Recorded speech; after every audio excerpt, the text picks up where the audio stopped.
Hello बच्चा लोग, कैसे हैं आप सभी? बेहतरीन होंगे, शानदार होंगे, जबरदस्त होंगे।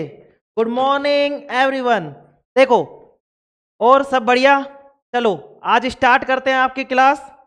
3 क्लासें अपनी हो चुकी है। जिन्होंने तीनों क्लासें नहीं देखी वो एक बार तीनों क्लासें देखेंगे। और आज हम जो पहला चैप्टर है उसको कंटिन्यू करते हैं, ठीक है। हमने अब तक क्या पढ़ा? हमने 2 क्लासों में अपन ने जो भी साइंस का था वो पूरा बेसिक पढ़ा। उसके बाद में हमने क्या किया, पहला चैप्टर स्टार्ट किया। और उस पहले चैप्टर में हमने क्या पढ़ा? पहले चैप्टर में हमने रासायनिक अभिक्रिया के बारे में पढ़ा, समीकरण के बारे में पढ़ा, ठीक है। आज हम उसको कंटिन्यू आगे करेंगे। उससे पहले एक बार मैं थोड़ा सा क्या करता हूं, आपको रिवाइज कर देता हूं जितना भी अपन ने पढ़ा है उसके बारे में, ठीक है। देखो, सबसे पहले अपन ने पहली क्लास में क्या क्या पढ़ा था? पहली क्लास में अपन ने पढ़ा था कि विज्ञान किसे कहते हैं। तो मैंने बताया था विज्ञान 2 शब्दों से मिलकर बना है। वी प्लस में ज्ञान मतलब विशेष ज्ञान, वी का मतलब विशिष्ट या विशेष, और ज्ञान का मतलब आपको बताया था मैंने किसी चीज के बारे में अच्छी जानकारी होना, वो क्या कहलाता है? ज्ञान कहलाता है। तो विज्ञान, विज्ञान के बारे में मैंने परिभाषा लिखाई थी कि प्रकृति से प्राप्त वह ज्ञान जो प्रयोगों द्वारा पुष्ट हो, क्रमबद्ध हो और क्या हो, सुव्यवस्थित हो, वो क्या कहलाता है? हमारे विज्ञान कहलाता है। फिर मैंने बताया विज्ञान की 3 शाखाएं, जिसमें मैंने बताया था रसायन विज्ञान पढ़ेंगे, भौतिक विज्ञान पढ़ेंगे और जीव विज्ञान पढ़ेंगे। मैंने बताया था क्या कि रसायन विज्ञान के जनक किसको कहते हैं? एंटोनी लेवोजियर को कहते हैं। जीव विज्ञान के जनक अरस्तु जी को, और भौतिक विज्ञान के जनक न्यूटन को। रसायन विज्ञान में हम रसायनों के बारे में अध्ययन करेंगे, जीव विज्ञान के बारे में, जीव विज्ञान में हम क्या करेंगे? जीवों के बारे में और उनके जीवन के, जीवों के जीवन के बारे में अध्ययन करेंगे। तीसरा मैंने बताया भौतिक विज्ञान, उसमें हम क्या करेंगे कि जो कार्य के मतलब जो ऊर्जा के रूप है, कार्य हो गया, गति, बल, उनके बारे में अध्ययन करेंगे, ठीक है। देखिए, अब हमने उसके बाद में हमने क्या पढ़ा? उसके बाद में हमने पढ़ा कि भाई हमें कुछ चीजें और जाननी थी बेसिक वाली, जिनमें हमने तत्वों को पढ़ा। तत्व हमने कहां तक पढ़े थे? 30 तक पढ़े थे। मैं देखो बार बार रिवाइज इसलिए कर रहा हूं ताकि आपको याद हो जाए, ठीक है। देखो कौन कौन सा पढ़ा था हमने। सबसे पहले hydrogen, helium, lithium, beryllium, boron, carbon, nitrogen, oxygen, fluorine, neon, sodium, magnesium, aluminium, silicon, phosphorus, sulphur, chlorine, argon, potassium, calcium, scandium, titanium, vanadium, chromium, manganese, iron, cobalt, nickel, copper और जिंक, ठीक है। उसके बाद में हमने क्या पढ़ा? उसके बाद में हमने थोड़े से सूत्र पढ़े, जिनमें हमने क्या क्या पढ़ा? साधारण नमक का सूत्र पढ़ा, ठीक है। उसके अलावा हमने अम्ल, क्षार और लवण के बारे में भी बात की, ठीक है। मैंने उन अम्ल, क्षार और लवण में मैंने बेसिक चीजें बताई, जैसे HCl बताया, HNO3 बताया, H2SO4 बताया। ये क्या थे? हमारे पास अम्ल थे, ठीक है। दूसरा क्षार में मैंने क्या बताया आपको? क्षार में मैंने तुम्हें बताया NaOH बताया, KOH बताया, ठीक है। उसके अलावा हमने लवण में बात की तो हमने NaCl बताया, ठीक है। अब देखो, उसके बाद में हमने क्या किया? उसके बाद में हमने चैप्टर को चालू किया, हमारा पहला चैप्टर जो कि क्या था? चलो मैं लिख देता हूं, ठीक है। ध्यान से देखते जाएंगे और पढ़ते जाएंगे, ठीक है। देखो, चैप्टर अपना कौन सा चल रहा था? फर्स्ट चैप्टर चल रहा था भाई। कौन सा चैप्टर चल रहा था? First chapter.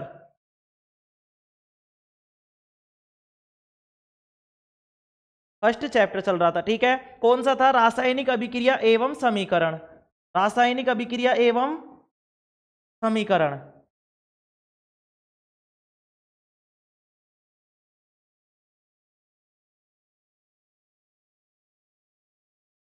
ठीक है। इस चैप्टर में हमने क्या पढ़ा था? मैंने तुम्हें बताया था कि भाई रासायनिक अभिक्रिया क्या होती है, समीकरण क्या होती है। समीकरण कौन कौन सी बताई मैंने? समीकरण दोनों बताई मैंने। कौन कौन सी? एक तो बताया मैंने शब्द समीकरण के बारे में, फिर दूसरा बताया मैंने रासायनिक समीकरण के बारे में, ठीक है। सबसे पहले मैंने क्या बताया कि रासायनिक अभिक्रिया क्या होती है। रासायनिक अभिक्रिया क्या होती है? जब कोई पदार्थ, जब कोई एकल मतलब एक पदार्थ या तो खुद से या किसी अन्य पदार्थ के साथ मिलकर या क्रिया करके क्या बनाता है? एक या एक से अधिक भिन्न गुणों वाला क्या बनाता है? पदार्थ बनाता है। तो उसे क्या कहते हैं? हम रासायनिक अभिक्रिया कहते हैं। क्या कहते हैं? रासायनिक अभिक्रिया। आवाज क्लियर होगी, ठीक है। देखो, तो क्या कहते हैं? उसको रासायनिक अभिक्रिया कहते हैं, ठीक है। उसके बाद में मैंने बताया कि रासायनिक अभिक्रिया के फलस्वरूप जो पदार्थ बनता है उसको हम क्या कहते हैं? उत्पाद कहते हैं। क्या कहते हैं? उत्पाद कहते हैं, ठीक है। ठीक है, क्या कहते हैं? उत्पाद कहते हैं, ठीक है। उसके बाद में हमने देखा कि उत्पाद से पहले कि भाई उत्पाद बनता किससे है? अभिकारकों से मिलता है। अभिकारक क्या होते हैं? रासायनिक अभिक्रिया में देखो, अभिकारक की परिभाषा भी लिखाई थी मैंने कल। तो अभिकारक क्या होते हैं? रासायनिक अभिक्रिया में भाग लेने वाले पदार्थों को, रासायनिक अभिक्रिया में भाग लेने वाले पदार्थों को क्या कहते हैं? हम अभिकारक कहते हैं, ठीक है। उसके बाद में हमने क्या देखा? उसके बाद में हमने अभिकर्मक के बारे में पढ़ा। सर किसके बारे में पढ़ा? अभिकर्मक के बारे में पढ़ा। अभिकर्मक क्या होते हैं? अभिकर्मक क्या होते हैं?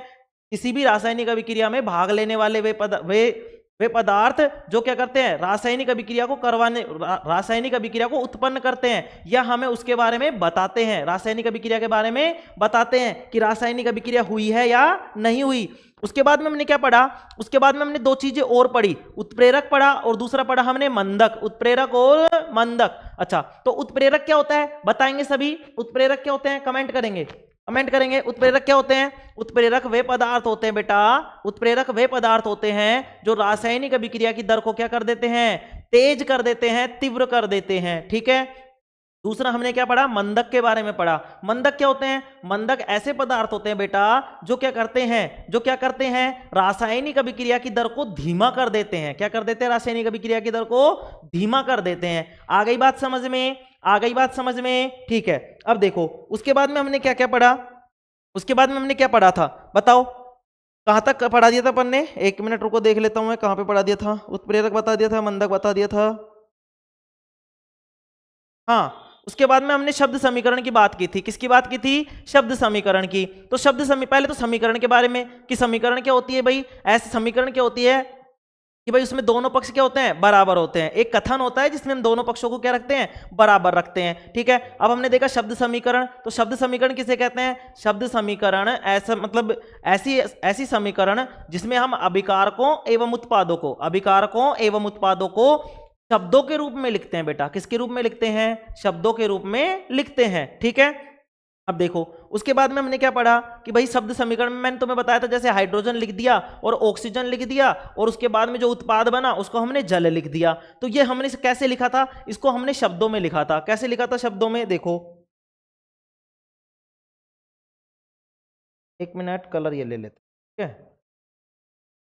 देखो रासायनिक अभिक्रिया एवं समीकरण, तो देखो हमने जो कल देखा था शब्द समीकरण में, हमने क्या बताया था, मैंने बताया था इस तरीके से कि जैसे हाइड्रोजन होगी, क्या होगी, हाइड्रोजन, ठीक है, प्लस में क्या होगी, ऑक्सीजन होगी, क्या होगी, ऑक्सीजन होगी बेटा, क्या होगी, ऑक्सीजन होगी।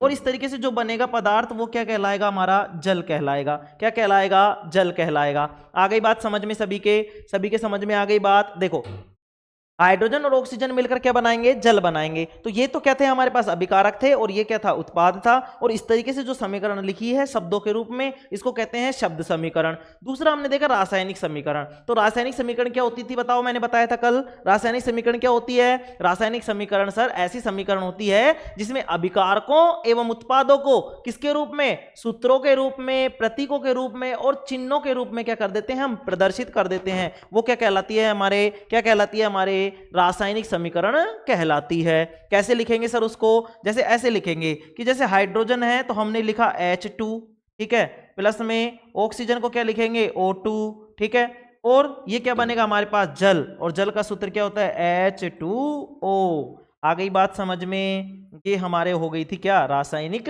समीकरण। इतना हमने कल बात कर ली थी, ठीक है। आ गई बात समझ में, यहां तक किसी को दिक्कत हो तो बेटा कमेंट करेंगे, हम पढ़ेंगे और उसके बारे में सुधार करेंगे चीजें, ठीक है। सभी रेगुलर क्लास लेते जाएंगे, रेगुलर क्लास लेते जाएंगे, कोई भी क्लास को नहीं छोड़ेगा, और नोट्स से हाथों हाथ बनाते जाएंगे, ठीक है। इस संडे को मैं देखो, जैसे कि संडे होगा, इस संडे तो अपन क्या क्वेश्चन आंसर तो ला नहीं पाएंगे क्योंकि हमारा चैप्टर ही नहीं होगा, तो क्वेश्चन आंसर किसके करेंगे, कोशिश करेंगे कि इसी चैप्टर का हम एक बार रिवाइज कर लेंगे फुर्ती से, तेजी से, ठीक है। आ गई बात समझ में, ठीक है। चलो देखते हैं, हाइड्रोजन हो गया, ऑक्सीजन हो गया, और क्या बनेगा, हमारे जल बनेगा। हाइड्रोजन ऑक्सीजन मिलके देखो, ये तो थी हमारी शब्द समीकरण और ये क्या हो गई थी, हमारी रासायनिक समीकरण। अब चलो आगे बढ़ते हैं, थोड़ा सा क्या बढ़ते हैं, आगे बढ़ते हैं।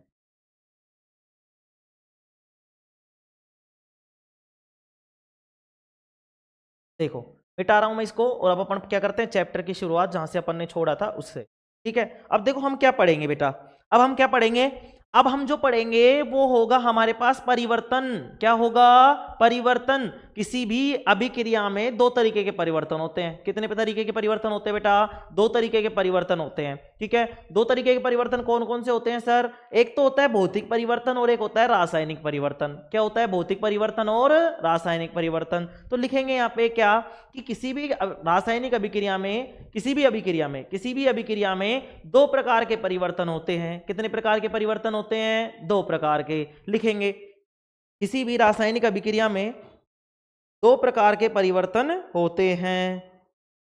चलो लिखेंगे,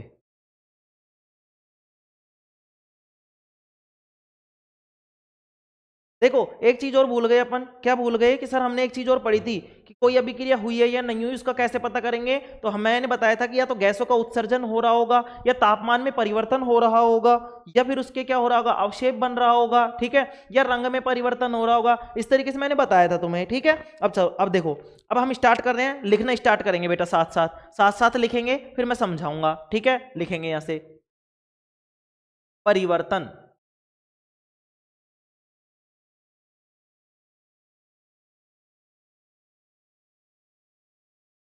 परिवर्तन दिख रहा है ना भाई, ये ज्यादा ऊपर तो नहीं है।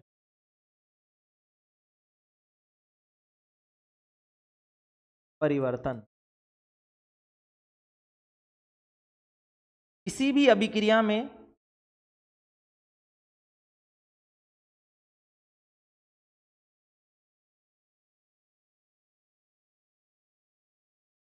मुख्यतः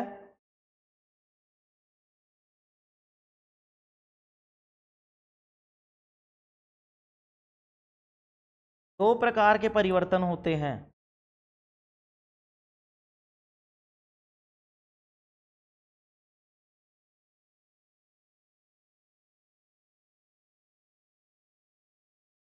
दो प्रकार के परिवर्तन होते हैं किसी भी अभिक्रिया में, मुख्यतः दो प्रकार के परिवर्तन होते हैं, जिसमें से एक होता है भौतिक और दूसरा होता है रासायनिक।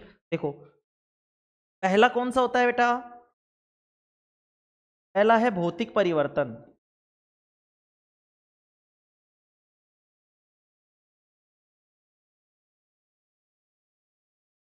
और दूसरा क्या होता है, रासायनिक परिवर्तन।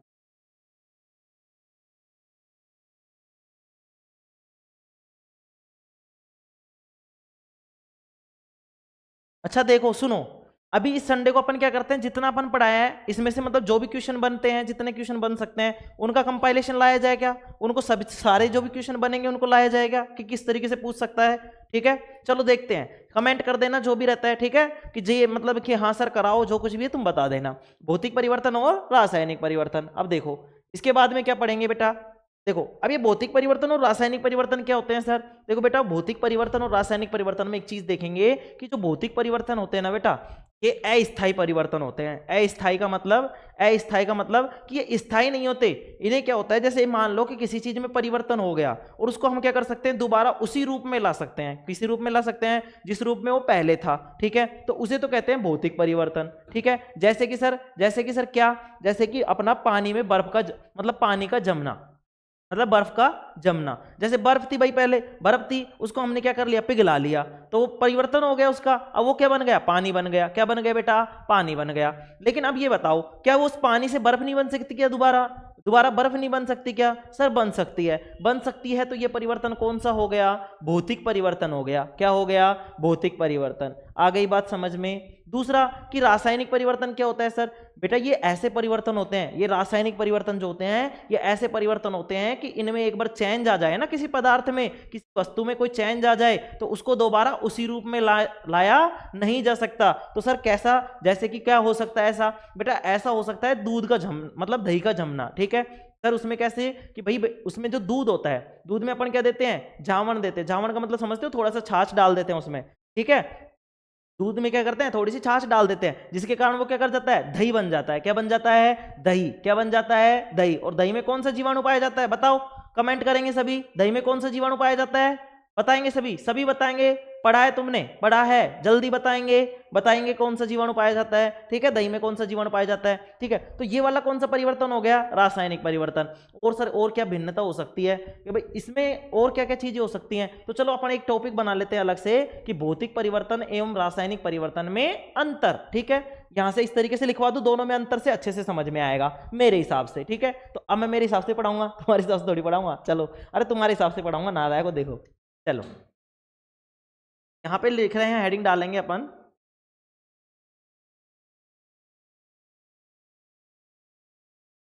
भौतिक एवं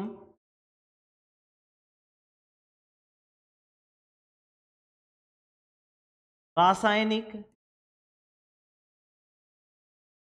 परिवर्तन में अंतर। तो राइटिंग नहीं सुधर रही, सुधरेगी धीरे धीरे, कोई बात नहीं है ना, सुधर जाएगी राइटिंग भी भाई, राइटिंग भी सुधरेगी है ना। अच्छे अच्छे सुधर गए, मैं ही सुधर गया, राइटिंग तो क्या चीज है, चलो देखते हैं। ठीक है, भौतिक परिवर्तन एवं रासायनिक परिवर्तन में अंतर। देखो यहाँ पे लिखेंगे इस तरफ, देखो जब भी अंतर लिखने की बात कहे ना बेटा, लिखने का तरीका और सीख लेंगे। जब भी अंतर की बात कहे कि अंतर करना है, तो हमें क्या करना है कि पेज को 2 डिवाइडेशन में बांट लेना है इस तरीके से। ठीक है, इस तरीके से लाइन खींच लेंगे। इधर लिखेंगे अपन क्या, भौतिक परिवर्तन।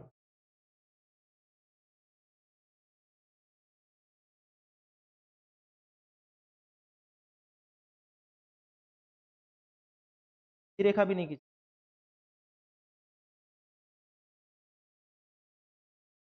ठीक है, खिंच गई, चलो कोई।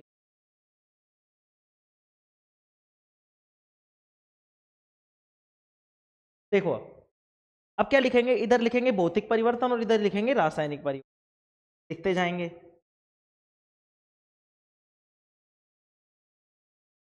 समझाऊंगा भाई मैं सारी चीजें, ठीक है, एक बार लिखते जाएंगे। भौतिक परिवर्तन,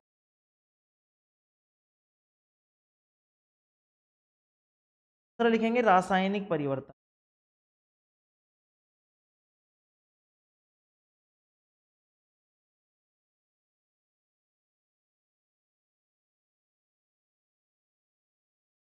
तरीके से बना लेंगे सभी और लिखेंगे, इधर होगा भौतिक परिवर्तन और इधर होगा रासायनिक परिवर्तन। अब इसमें क्या क्या लिखना है, देखो पहला लिखेंगे, इसमें पहला जो अंतर होता है वो क्या लिखेंगे, यहां पे लिखेंगे पहला अंतर,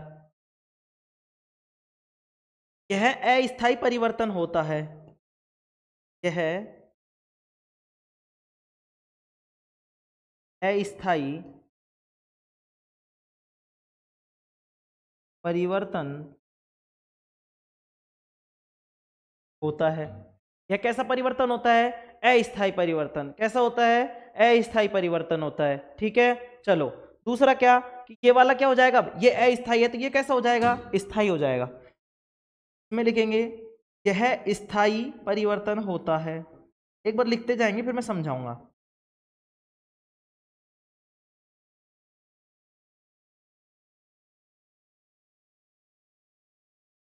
चलो अगली बार से कोई अंतर आएगा ना तो टेबल वाला वो फॉर्म निकाल लेंगे ऐसे, है ना। लेकिन अभी क्या है, थोड़ा सा दिमाग में नहीं आया मेरे,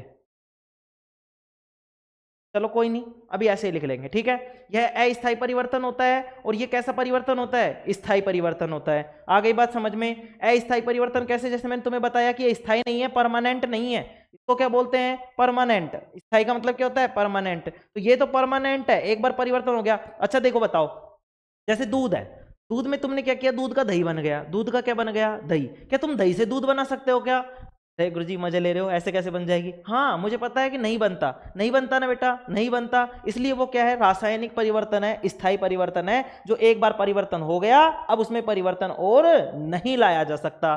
दूसरी बात क्या, कि ये अस्थायी परिवर्तन है, मैंने तुम्हें बताया कि बर्फ से पानी बना लो, पानी से बर्फ बना लो। ठीक है, और दूसरा क्या हो सकता है सर, इसका एक और उदाहरण बताएंगे, देखिए जैसे क्या हो सकता है, कमेंट करेंगे सभी, बताएंगे इसका और कौन सा उदाहरण है, भौतिक परिवर्तन का कौन सा उदाहरण है, बताएंगे सभी, बताएंगे, बताओ कौन सा है, कौन सा उदाहरण है, बताएंगे सभी। ठीक है, देखो मोम का पिघलना, मोम का पिघलना, मोम का पिघलना क्या है अपने पास, अस्थायी परिवर्तन है, मतलब भौतिक परिवर्तन है बेटा, क्या है, भौतिक परिवर्तन। ठीक है, अस्थायी परिवर्तन है मतलब भौतिक परिवर्तन है। ठीक है, मोम का पिघलना। दूसरा एक और आता है बेटा, एक फेमस हो रहा है, वो क्या है अपने पास, वो है हमारे पास मोमबत्ती का जलना, मोमबत्ती का जलना।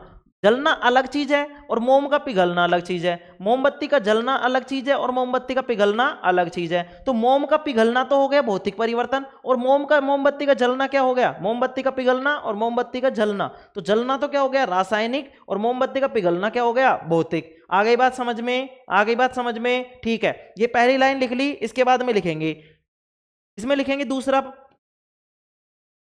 इसमें नया पदार्थ नहीं बनता, में नया पदार्थ नहीं बनता, में नया पदार्थ नहीं बनता। इसमें क्या हो जाएगा, इसमें नया पदार्थ बनेगा, में नया पदार्थ में नया पदार्थ बनता है, में नया पदार्थ बनता है। ठीक है, इसमें नया पदार्थ नहीं बनता और इसमें नया पदार्थ बनता है। कैसे बनेगा सर नया पदार्थ? कैसे? जैसे कि अपने पास, जैसे मैंने तुम्हें क्या बताया, मोम का पिघलना। भाई मोम थी, मोम वो वाली मम्मी नहीं है नालायक को, मोमबत्ती जानते हैं ना, मोमबत्ती।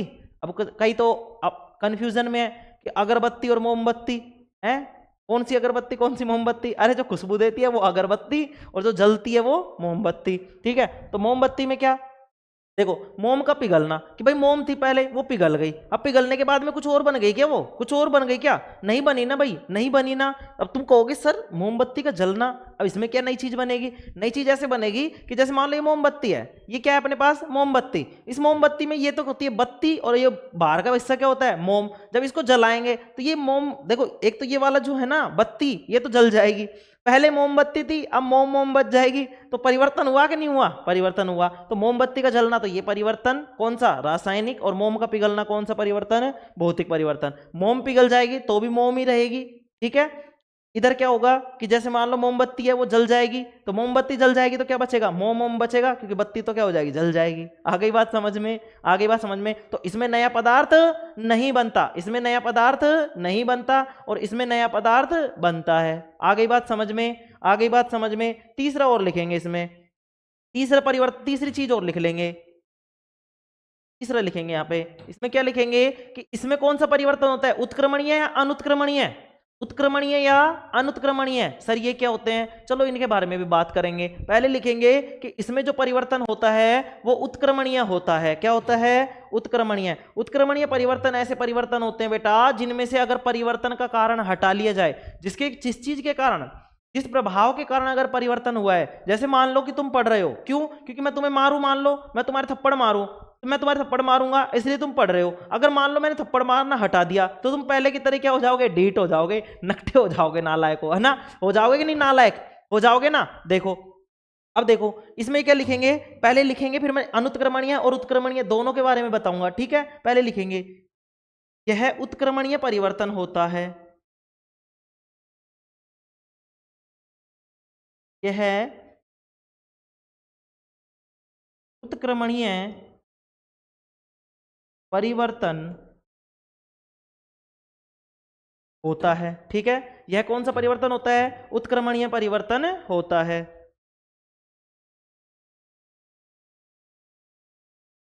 यह उत्क्रमणीय परिवर्तन होता है। ठीक है, अब देखो ये कौन सा होता है? फिर ये अनुत्क्रमणीय होता है बेटा। कौन सा होता है? अनुत्क्रमणीय। में लिखेंगे यह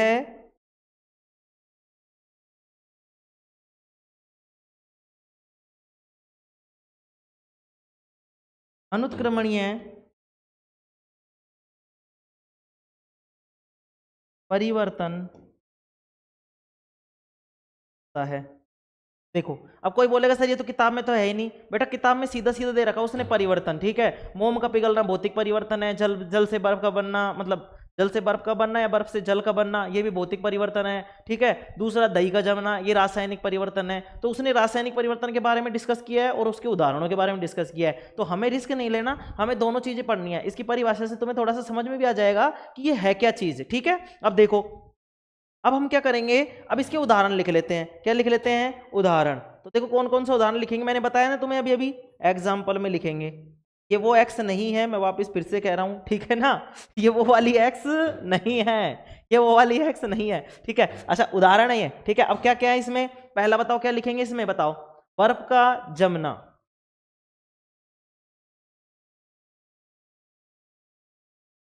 बर्फ का जमना। ठीक है, दूसरा क्या लिखेंगे? दूसरा लिखेंगे इसमें क्या? मोम का पिघलना, मोम का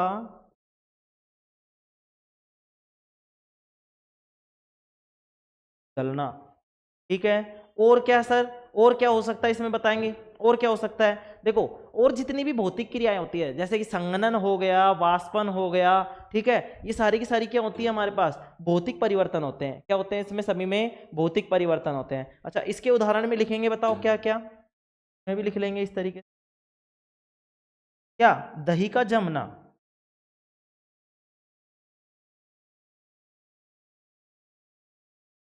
दही का जमना। ठीक है, दूसरा, दूसरा क्या, दूसरा क्या लिखेंगे बताओ? दूसरा है मोमबत्ती का जलना।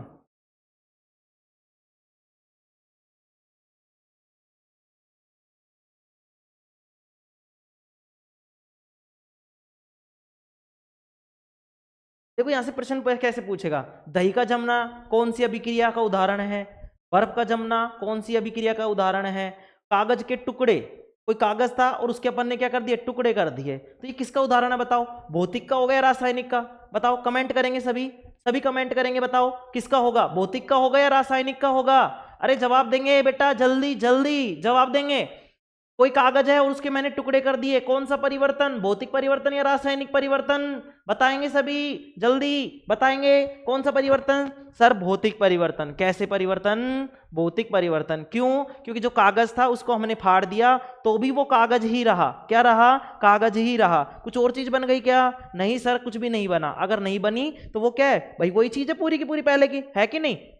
ठीक है, अब देखो उसके बाद में क्या, उसके बाद में भाई जैसे पेड़ का टूटना, पेड़ का कटना, ठीक है, जैसे पेड़ का कटना, वो कौन सा उदाहरण है? तुम कहोगे सर पेड़ तो कट गया, अब पेड़ के बाद में तो वो तो अलग चीज होगी। भाई पेड़ कट गया, अब तो पेड़ मतलब है ही नहीं, अब पेड़ तो दोबारा लाया ही नहीं जा सकता, ऐसा नहीं है। उसकी दोनों चीजों में से कुछ ना कुछ होना चाहिए, या तो उसमें क्या होना चाहिए, नया पदार्थ बनना चाहिए, नया पदार्थ बनना चाहिए, नया पदार्थ मैंने बताया कैसे, ठीक है। दूसरा, अब जैसे देखो पेड़ था, पेड़ टूट गया, मैंने कहा जैसे पेड़ है, अब मान लो आंधी चली, तूफान चला और जो पेड़ है वो इस तरीके से नहके और इस तरीके से टूट गया। अब वो पेड़ टूटने के बाद में मुझे बताओ कि ये पेड़ था जो टूटा है, ये क्या पेड़ से कोई और चीज बन गई क्या? और चीज बन गई क्या? नहीं सर, ये तो पेड़ ही था। हम कहेंगे पेड़ टूटा गिरा, मतलब पेड़ है जो टूटा पड़ा है, ठीक है, और पेड़ ऐसे था तो पेड़ खड़ा है, तो मतलब पेड़ ही है, पहले भी पेड़ था और अभी भी क्या है, पेड़ ही है। तो क्या हो जाएगा इसमें? भौतिक परिवर्तन। क्या हो जाएगा? भौतिक परिवर्तन। आ गई बात समझ में? आ गई बात समझ में? उतारेंगे जल्दी से, ठीक है, उतारेंगे जल्दी जल्दी उतारेंगे, इसके बाद में आगे बढ़ते हैं अपन, जल्दी। उतार लिया? देखो अब आगे बढ़ते हैं अपन। देखो इसमें काफी टाइम लग गया समझाने में और इसको अच्छे से समझना है, यहाँ से प्रश्न पूछ लेता है कई बार, इसलिए मैंने तुम्हें अच्छे से समझाया, ठीक है। अब देखो हमने दो चीजों की बात की थी, उत्क्रमणीय परिवर्तन और अनुत्क्रमणीय परिवर्तन, तो लिखते जाएंगे अब जल्दी जल्दी। पहले तो देखो उत्क्रमणीय परिवर्तन,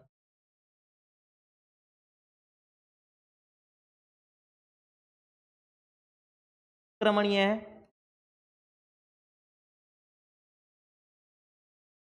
परिवर्तन, उत्क्रमणीय परिवर्तन। अब देखो उत्क्रमणीय परिवर्तन मैंने क्या बताया था, यदि मान लो किसी अभिक्रिया से, जब यदि किसी अभिक्रिया से परिवर्तन के कारण को हटा लिया जाए, मतलब जिस चीज के कारण परिवर्तन हुआ है, अगर उस परिवर्तन के कारण को, जिस कारण से हुआ है ना भाई, उस कारण को अगर हटा लें, उस कारण को अगर हटा लें, तो क्या हो जाता है, जो वस्तु थी वो वापस अपनी पुनः जो पहले वाली स्थिति थी उसी में वापस आ जाती है। इसको अपन क्या कहते हैं? इसको क्या कहते हैं? उत्क्रमणीय परिवर्तन कहते हैं बेटा। क्या कहते हैं? उत्क्रमणीय परिवर्तन कहते हैं, ठीक है। आ गई बात समझ में? देखो इसमें लिखेंगे अपन, क्या लिखेंगे, जब यदि किसी अभिक्रिया से, जब यदि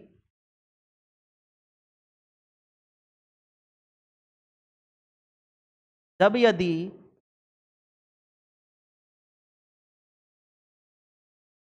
किसी अभिक्रिया से, जब यदि किसी अभिक्रिया से परिवर्तन का कारण हटा लिया जाए, जब यदि किसी अभिक्रिया से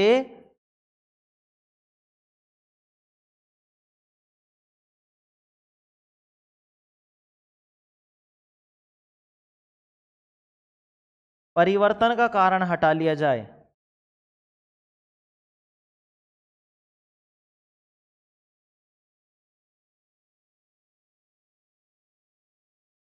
हटा लिया जाए, तो तो वस्तु, तो वस्तु पुनः अपनी प्रारंभिक अवस्था में आ जाती है, प्रारंभिक अवस्था में आ जाती है।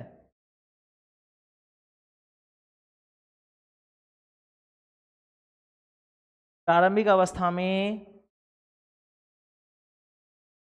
आ जाती है, ऐसे परिवर्तन को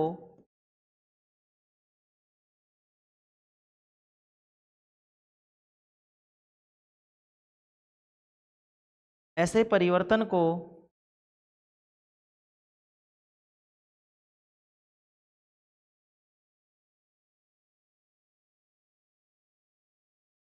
ऐसे परिवर्तन को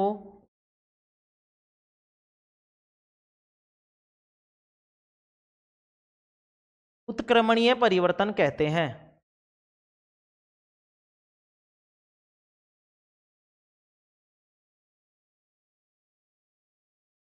ठीक है, एग्जाम्पल में वही चीजें हैं जो भौतिक परिवर्तन में थी, बर्फ का जमना,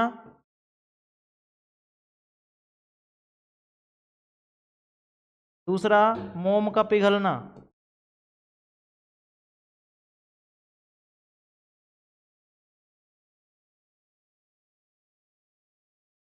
का पिघलना। ठीक है, ठीक है, देखो क्या बोला है मैंने, उत्क्रमणीय परिवर्तन। समझेंगे इसको एक बार अच्छे से समझेंगे। उत्क्रमणीय परिवर्तन क्या, जब यदि किसी अभिक्रिया से जब यदि किसी अभिक्रिया से परिवर्तन का कारण हटा लिया जाए, जब यदि किसी अभिक्रिया से परिवर्तन का कारण हटा लिया जाए तो वस्तु पुनः अपनी प्रारंभिक अवस्था में आ जाती है। ठीक है, आ जाती है। इसी को क्या कहते हैं बेटा, ऐसे परिवर्तन को क्या कहते हैं, ऐसे परिवर्तन को उत्क्रमणीय परिवर्तन कहते हैं। एग्जाम्पल जैसे कि बर्फ का पिघलना, बर्फ का जमना, या मोमबत्ती का पिघलना या मोम का जमना। आ गई बात समझ में सभी के, आ गई बात समझ में। ठीक है, आगे देखते हैं अनुत्क्रमणीय परिवर्तन। अनुत्क्रमणीय परिवर्तन, देखो अगर किसी को ये लगता है ना कि भाई ज्यादा पढ़ा रहा हूं, ज्यादा नहीं पढ़ा रहा, ठीक है, कोई बोले कि ये वाली चीजें तो है ही नहीं, ऐसे ऐसे पढ़ा दिया, ऐसा कुछ भी नहीं है बेटा। ठीक है, ये सारी चीजें मैं वो पढ़ा रहा हूं जो तुम देखोगे, तुम्हें दिखेंगी सारी चीजें। ठीक है, अनुत्क्रमणीय परिवर्तन,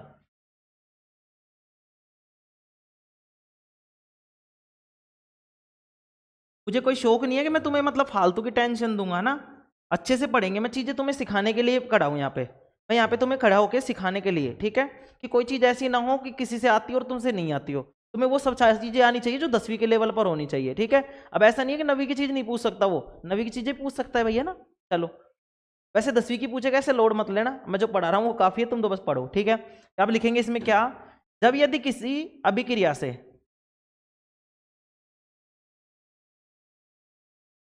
जब यदि किसी अभिक्रिया से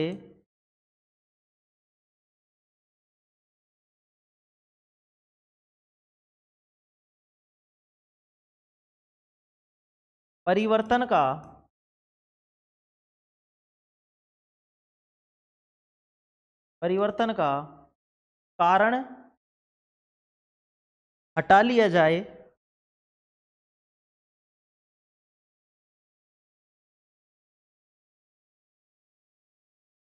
कारण हटा लिया जाए, तो वस्तु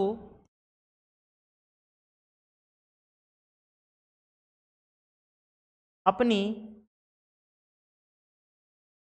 तो वस्तु अपनी प्रारंभिक अवस्था में प्रारंभिक अवस्था में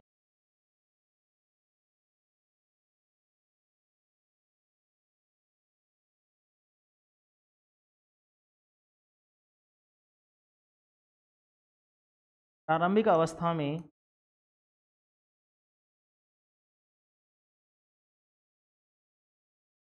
जब यदि किसी अभिक्रिया से परिवर्तन का कारण हटा लिया जाए तो वस्तु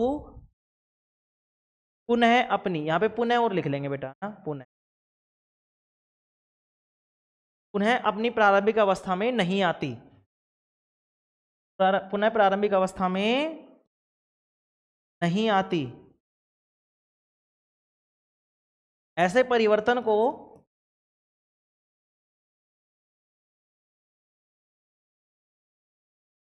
ऐसे परिवर्तन को अनुत्क्रमणीय परिवर्तन कहते हैं।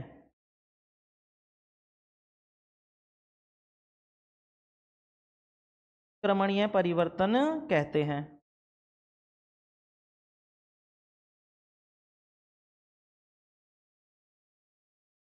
अनुत्क्रमणीय परिवर्तन कहते हैं।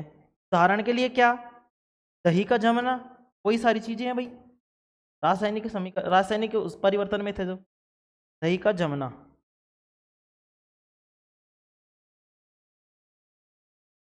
दही का जमना, दूसरा लिखेंगे मोमबत्ती का जलना।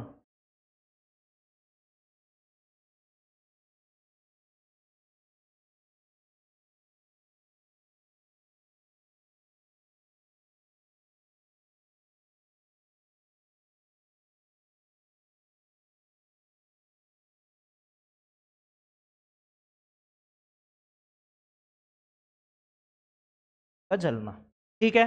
देखो मैंने बताया उत्क्रमणीय परिवर्तन, फिर उसके बाद में देखा अनुत्क्रमणीय परिवर्तन। जब यदि देखो इसी में एक ही डेफिनेशन याद करनी है बस, ओनली इसमें क्या है, प्रारंभिक अवस्था में आ जाती है और इसमें प्रारंभिक अवस्था में नहीं आती। तो देखो जब यदि किसी अभिक्रिया से परिवर्तन का कारण हटा लिया जाए, जब यदि किसी अभिक्रिया से परिवर्तन का कारण हटा लिया जाए तो वस्तु पुनः अपनी प्रारंभिक अवस्था में आ जाती है। ऐसे परिवर्तन को क्या कहते हैं, उत्क्रमणीय परिवर्तन कहते हैं। जैसे कि बर्फ का जमना, बर्फ का जमना, ठीक है। दूसरा अपना क्या क्या है, बर्फ के जमने के अलावा मोम का पिघलना, मोम का पिघलना।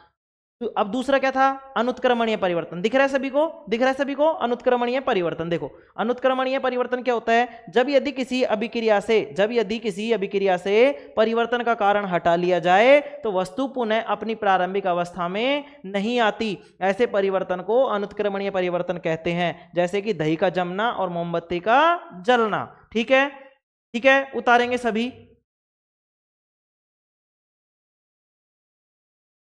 सभी उतारेंगे भाई।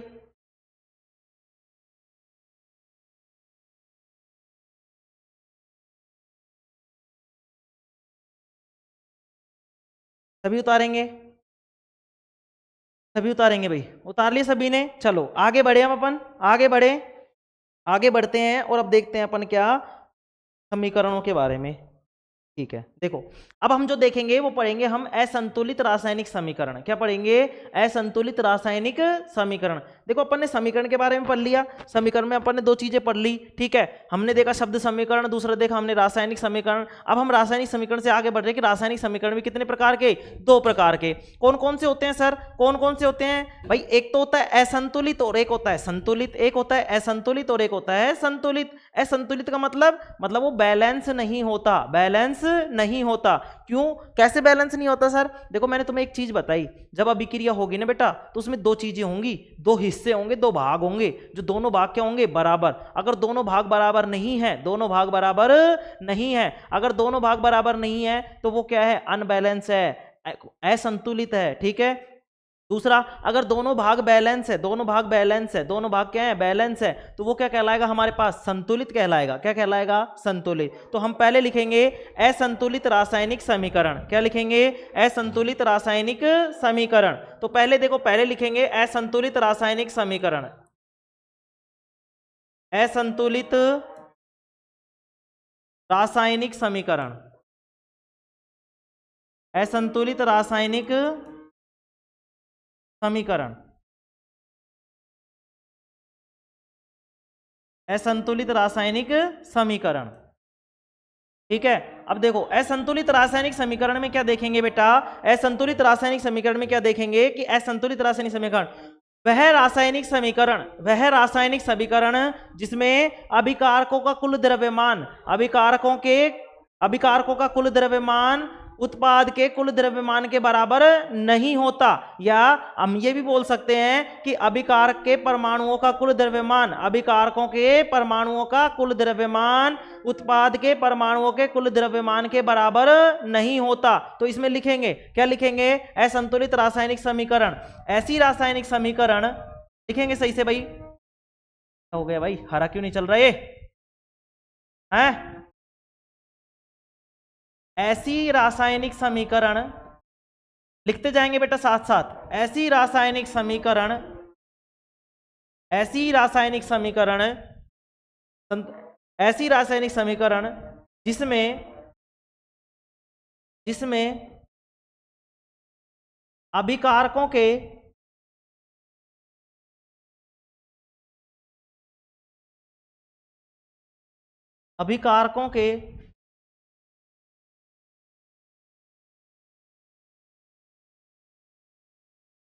परमाणुओं का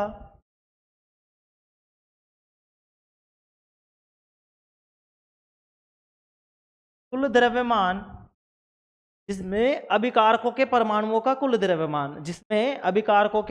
का कुल द्रव्यमान उत्पाद के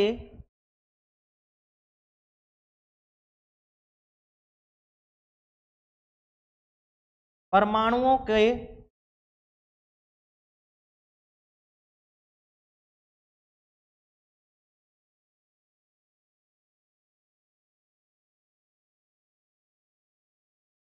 कुल द्रव्यमान के बराबर नहीं होता।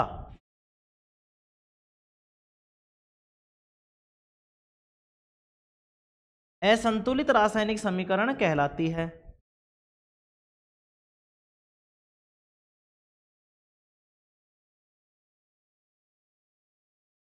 असंतुलित रासायनिक समीकरण कहलाती है।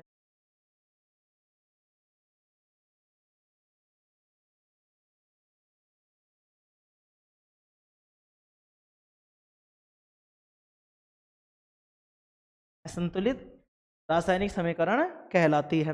अच्छा देखो, अब एक अलग चीज सुनाता हूं और बहुत बेहतरीन चीज है, ध्यान से सुनेंगे। ठीक है, इस असंतुलित समीकरण के ना बेटा 3 नाम होते हैं। कौन कौन से?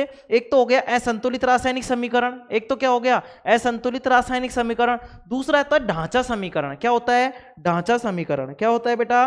ढांचा समीकरण होता है। तीसरा होता है हमारे पास कंकाली समीकरण। क्या होता है? कंकाली समीकरण। सर याद कैसे करेंगे बेटा? ध्यान से सुनेंगे, याद कैसे करेंगे अब देखो समझ में आएगा। हंसेगा कोई नहीं, हंसेगा कोई नहीं। ठीक है, देखो कंकाल देखा है तुमने? कंकाल वो इस तरीके से होता है, यूं, तब इस तरीके से, कभी भी यूं, कभी यूं यूं, अलग ही तरीके से। ठीक है, वो बैलेंस होता है क्या? वो बैलेंस होता है क्या? वो इस तरीके से होता है, यूं, देखा है ना तुमने? इस तरीके से वो बैलेंस होता है क्या? वो बैलेंस नहीं होता। तुमने उसको ऐसे पकड़ा वो यूं हो जाएगा, तुमने ऐसे पकड़ा वो यूं हो जाएगा, तुमने ऐसे पकड़ा यूं हो जाएगा। ऐसे कैसे भी कर लो तो वो अनबैलेंस है। तो कंकाल क्या होता है? कंकाल क्या होता है? असंतुलित होता है, संतुलन में नहीं होता। तो कंकाली समीकरण भी क्या होती है? असंतुलित नहीं होती। अब ढांचा, ढांचा क्या है भाई? हमारे जो शरीर है वो कंकाल तंत्र है, वो ढांचा ही तो एक तरीके से हमारे शरीर का, तो वो क्या हो जाएगा?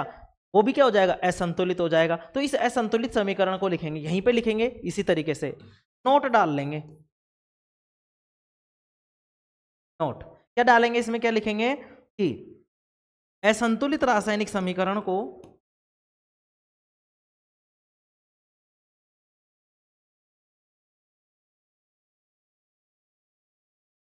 असंतुलित रासायनिक समीकरण को ढांचा समीकरण, ढांचा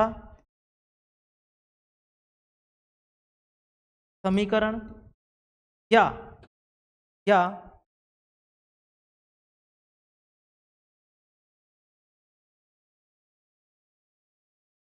कंकाली समीकरण भी कहते हैं।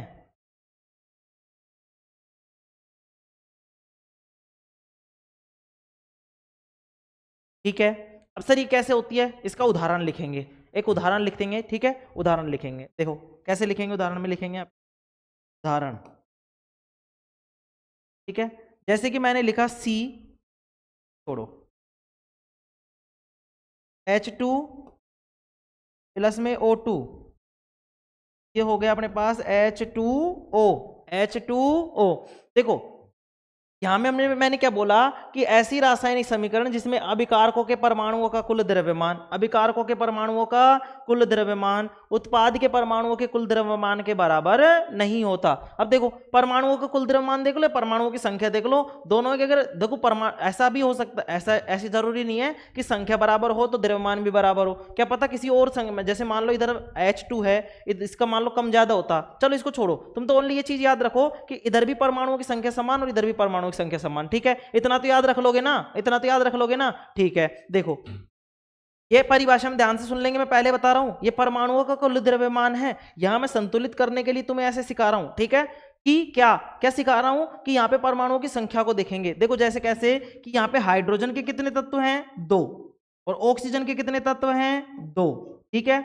यहाँ पे हाइड्रोजन के कितने तत्व हैं, 2, और ऑक्सीजन के कितने तत्व हैं, 1। क्या ये संतुलित है क्या? क्या ये संतुलित है क्या? नहीं सर, ये संतुलित नहीं है। क्यों नहीं है बेटा? क्योंकि इधर हाइड्रोजन के दो तत्व, दो परमाणु, और इधर ऑक्सीजन के दो परमाणु, इधर हाइड्रोजन का दो परमाणु और ऑक्सीजन का एक परमाणु। क्या ये संतुलित है क्या? नहीं है सर, ये संतुलित नहीं है। तो इसको संतुलित कैसे करेंगे वो आगे देखते हैं अपन। ये सभी उतार लेंगे, इसको सभी उतार लेंगे, फिर हम बात करेंगे संतुलित रासायनिक समीकरण की, ठीक है। ठीक है, एक और लिख लेंगे इसमें, उदाहरण लिख लेंगे, एक और उदाहरण लिख लेंगे यहाँ पे, ठीक है। ये पहला मान लो, इसके अलावा एक और लिख दो। तो बोलोगे सर एक ही एक लिखाते हो, H2O वाला। क्या लिखाते हो? H2O वाला लिखाते हो। तो देखो क्या लिखेंगे, FeH2O, Fe के साथ करा लेते हैं अपन, Fe प्लस में H2O। अब बताओ क्या बन सकता है इससे, क्या बनेगा इससे बताओ? Fe प्लस में H2O क्या बनेगा बताओ? क्या बनेगा? क्या बनेगा बताओ? क्या बनेगा? कुछ भी बना लो, क्योंकि असंतुलित है ना भाई। तो बन जाएगा Fe3O4 प्लस में H2, Fe3O4 प्लस में H2। अच्छा ये बताओ, क्या ये संतुलित है क्या बेटा? संतुलित है क्या? नहीं सर। क्यों? क्योंकि यहाँ पे देखो Fe का कितना है अपने पास, 1 है, H का कितना है, 2 है, O का कितना है, 1 है, इधर देखो Fe का कितना है, 3 है, O का कितना है, 4 है, H का कितना है, 2 है। अब बताओ, यहां पे बताओ क्या ये संतुलित है क्या? नहीं है सर। क्यों? क्योंकि यहां पे इधर अलग है और इधर अलग है, ठीक है। इधर देखो, इधर इसमें क्या है भाई, इसमें 2 2 हैं, और इधर क्या है, 2 1 है, ठीक है। आ गई बात समझ में? समझ में आ गई बात बेटा? बात समझ में आ गई क्या?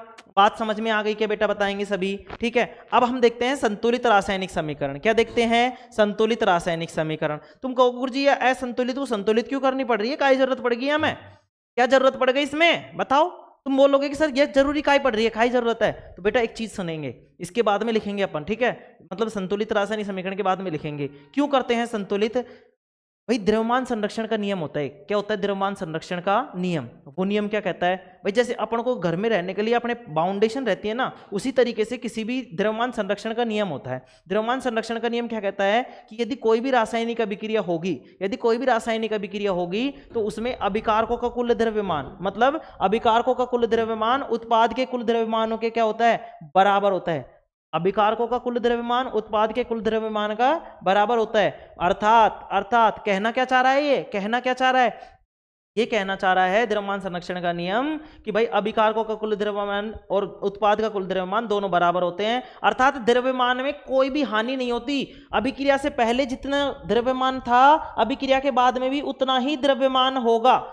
जो भी तत्व थे, जो भी परमाणु थे, उनका कुल द्रव्यमान जो अभिक्रिया से पहले था वो ही अभिक्रिया के बाद में होगा। क्या यहाँ पे अभिकार मतलब जो द्रव्यमान है वो बराबर है क्या? नहीं है। तो ये नहीं है मतलब द्रव्यमान संरक्षण के नियम की पालना नहीं कर रहा। और जबकि हमको क्या चाहिए कि हमको द्रव्यमान संरक्षण के नियम की पालना करनी पड़ेगी, द्रव्यमान संरक्षण के नियम की क्या करनी पड़ेगी, पालना करनी पड़ेगी, ठीक है। यहां से प्रश्न पूछ लेता है रासायनिक समीकरणों को संतुलित क्यों करते हैं? द्रव्यमान संरक्षण के नियम की पालना करने के लिए, ऊर्जा संरक्षण के नियम की पालना करने के लिए, संवेग संरक्षण की पालना करने के लिए, या इनमें से कोई नहीं। तो हमें बताना है कि सर यहां पे द्रव्यमान संरक्षण का नियम काम करता है और द्रव्यमान संरक्षण के नियम की पालना करने के लिए हम समीकरण को क्या करते हैं, संतुलित करते हैं, बैलेंस करते हैं। आ गई बात समझ में? उतार लिए सभी ने? देखो सभी उतारेंगे, एक बार यहां पे पॉज कर लेंगे, रोक लेंगे वीडियो को, और फिर क्या करेंगे यहां से, मतलब वीडियो को रोक के और फिर इसको उतार लेंगे, ठीक है। आगे बढ़ते हैं, ठीक है, आगे बढ़ते हैं। अब आता है हमारे पास क्या, संतुलित रासायनिक समीकरण। क्या आएगा बेटा?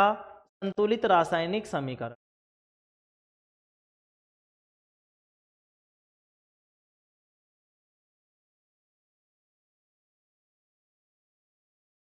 संतुलित रासायनिक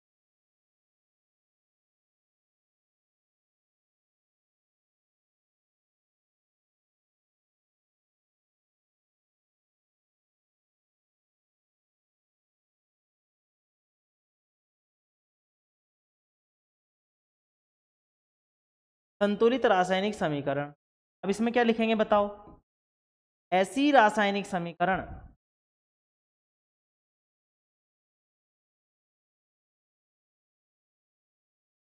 ऐसी रासायनिक समीकरण लिखेंगे भाई, साथ साथ लिखते चलेंगे।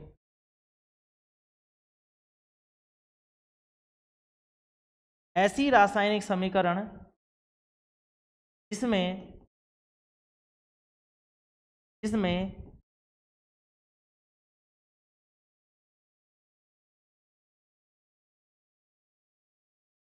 अभिकारकों के परमाणुओं का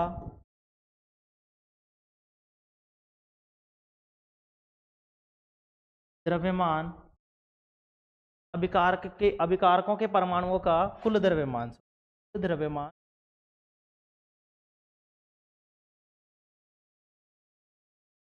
कारकों के परमाणुओं का कुल द्रव्यमान उत्पाद के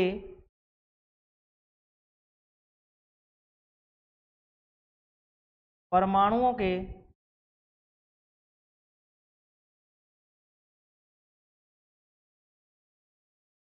कुल द्रव्यमान के बराबर होता है।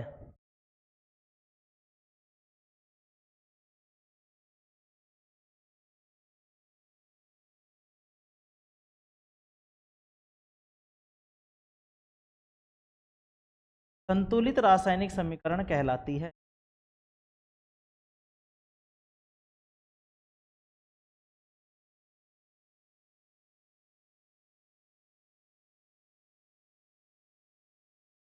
ठीक है, ठीक है, ठीक है। एक चीज और लिख लेंगे यहाँ पे। क्या लिख लेंगे? एक बार यहाँ पे उदाहरण, एक इसका उदाहरण लिख लेते हैं। ठीक है, उदाहरण लिखेंगे, फिर उसके बाद में लिखाता हूँ एक लाइन। ठीक है, एक्स लिखेंगे तो अपन को याद रखनी है। अरे ये ठुकरा के गई, जो ठुकरा के मेरा प्यार मेरा इंतकाम देखेगी अभी, देखना है ना।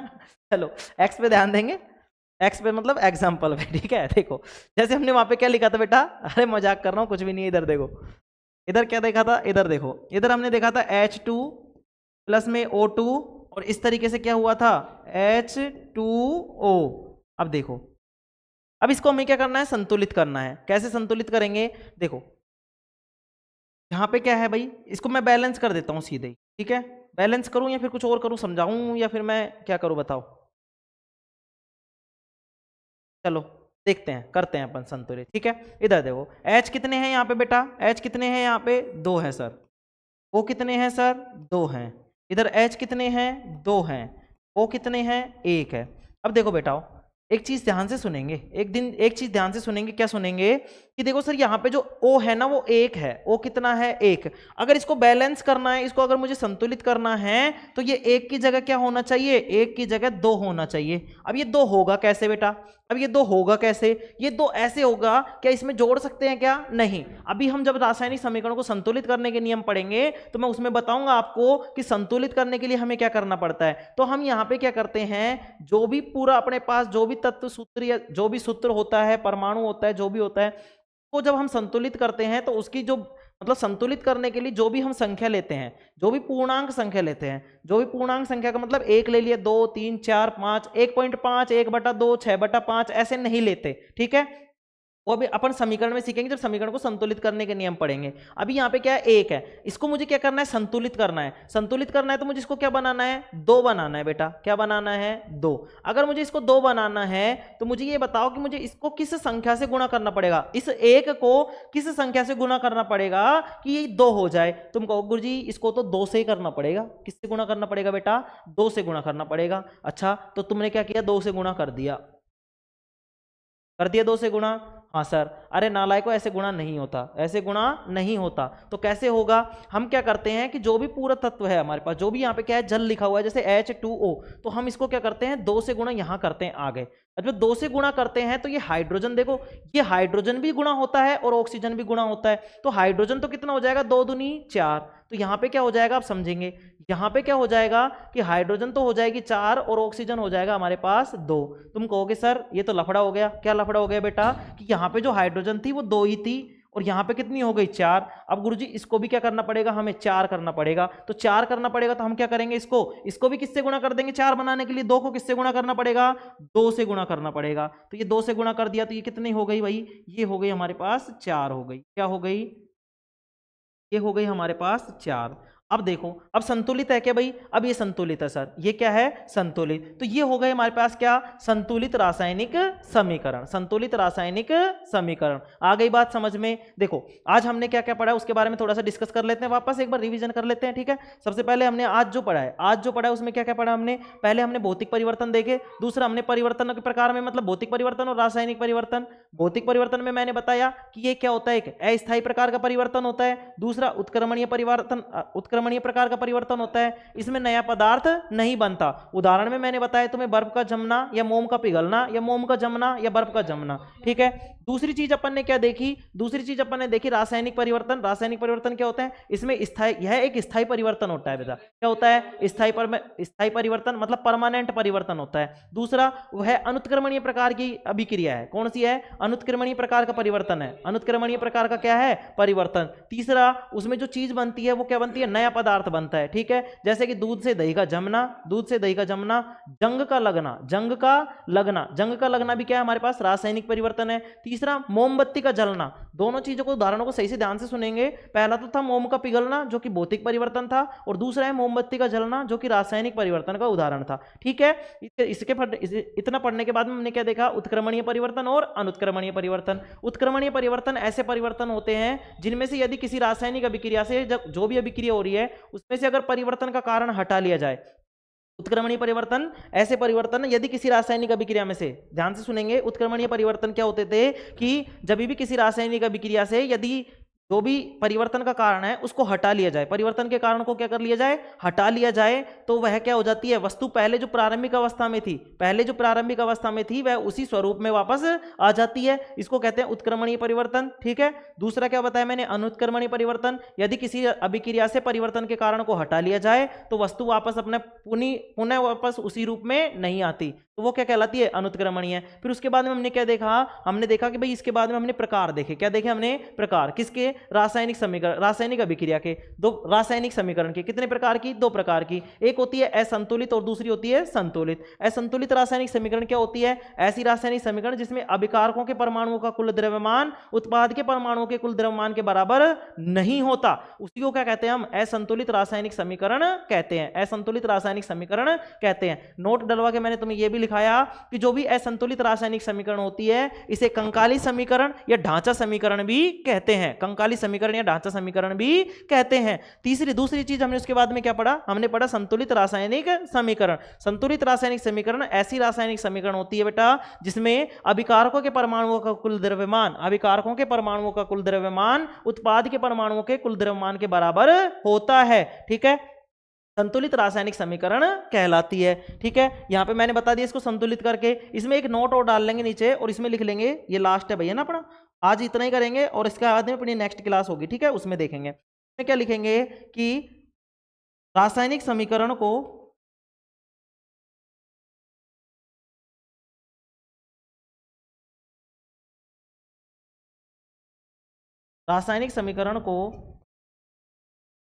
द्रव्यमान संरक्षण के नियम की पालना करने के लिए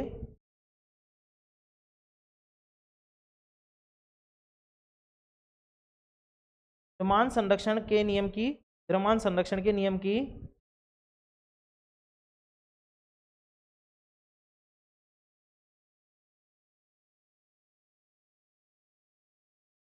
पालना करने के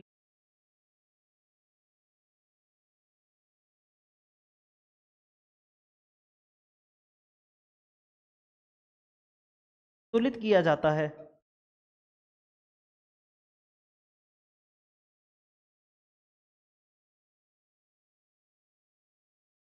किया जाता है, ठीक है, ठीक है बच्चों। रासायनिक समीकरण को क्यों संतुलित करते हैं। कोई पूछ ले कि भाई रासायनिक समीकरण होती है उसको संतुलित क्यों करना पड़ता है, तो उसको बताना है कि द्रव्यमान संरक्षण के नियम की पालना करने के लिए हमको क्या करना पड़ता है, संतुलित करना पड़ता है। ठीक है, क्या करना पड़ता है, समीकरण को संतुलित करना पड़ता है। इसके बाद में हम देखेंगे क्या, द्रव्यमान संरक्षण का नियम, और उसके बाद में देखेंगे रासायनिक समीकरण को संतुलित करने के नियम कौन कौन से हैं। फिर उसके बाद में हम क्या लेंगे, रासायनिक बहुत सारे रासायनिक समीकरण लेंगे और उनको बैलेंस करना सीखेंगे, संतुलित करना सीखेंगे। एक प्रश्न आता है कि रासायनिक अभिक्रिया को संतुलित कीजिए। ठीक है, रासायनिक समीकरण को क्या करना पड़ेगा, हमको संतुलित करना पड़ेगा। ठीक है, आ गई बात समझ में। ठीक है, इसके बाद में नेक्स्ट टॉपिक उसी में पढ़ेंगे। आज के लिए इतना ही काफी। ठीक है बच्चों, कोई भी अगर देखो कोई भी चीज समझ में नहीं आती कमेंट करेंगे। ठीक है, और ज्यादा से ज्यादा लाइक तो देखो तुम्हारी इच्छा हो तो करना आराम से। ठीक है, समझ में आ रहा हो ना तो लाइक करना। ठीक है, लेकिन सब्सक्राइब जरूर कर देना। ठीक है, और शेयर कर देना, तुम्हें नहीं आ रही क्या पता किसी और को आ जाए। ठीक है ना, आज के लिए इतना ही काफी। Best of luck, take care, thank you.